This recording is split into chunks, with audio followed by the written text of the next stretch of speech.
बोलिए श्याम सुंदर भगवान की जय। इस प्रकार से जा करके वहां पर खेल खेला और भगवान ने यमुना जी में प्रवेश हो गए। जब यमुना जी में प्रवेश हुए, कालिया नाग से जाकर के भगवान ने युद्ध किया।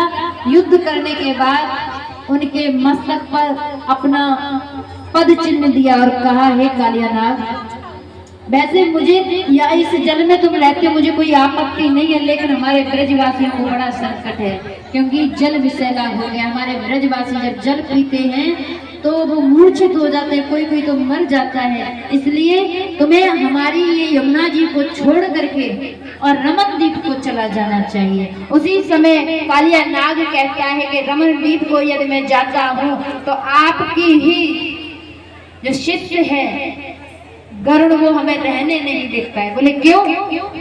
क्योंकि उसकी डर की वजह से ही हम रमण द्वीप से कालीदह में आए थे। भगवान ने कहा कि अब तुम्हारे साथ वो कोई अन्याय नहीं करेंगे, मैं तुम्हें वरदान देता हूँ और आप इस यमुना जी को छोड़ करके, कालीदह को छोड़ करके और रमन द्वीप को चले जाओ। भगवान की आज्ञा पा करके आज वह कालिया नाग रमन द्वीप को चला गया। बोलिए श्याम सुंदर भगवान की जय, कालिया नाग की जय। श्री सुखदेव जी कहते हैं कि राजन, भगवान की लीलाएं अथाह हैं और आज भी समय बहुत कम है और लगता है कि आज की कथा बहुत ही कम हुई है, क्योंकि बार बार लाइट जा रही है, बार बार आती है, तो कथा में थोड़ी दिक्कत हो जाती है। तो आइए अब गोवर्धन पूजा की ओर चलते हैं कि समय काफी हो चुका है। श्री सुखदेव जी कहते हैं कि हे राजन,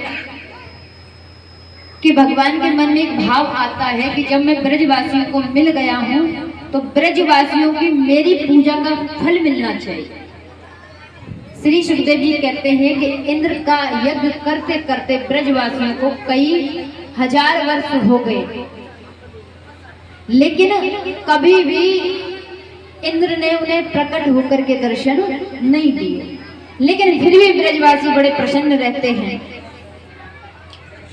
हजारों मन तिल, हजारों मन जौ, हजारों मन सामग्री, हजारों मन के अनुसार सामग्रियों को तैयार करते थे देवराज इंद्र की पूजा के लिए। ऐसा अभिमान आया देवराज इंद्र को कि भगवान ने सोचा अब इसका अभिमान दूर करना चाहिए, ऐसा कोई नाटक करूं जिससे इसका अभिमान दूर हो जाए। देवराज का अभिमान दूर करने के लिए आज ब्रजवासी जब देवराज इंद्र के लिए भोजन पकवान बना रहे हैं, सामग्रियों को तैयार कर रहे हैं, मैया इधर मुख पर पट्टी बांध करके देवराज इंद्र के लिए पकवान बना रही थी।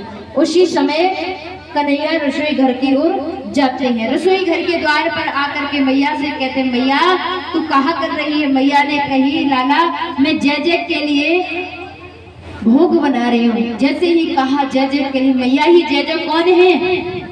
तो कहा जय जय इंद्र है हमारे, हम हर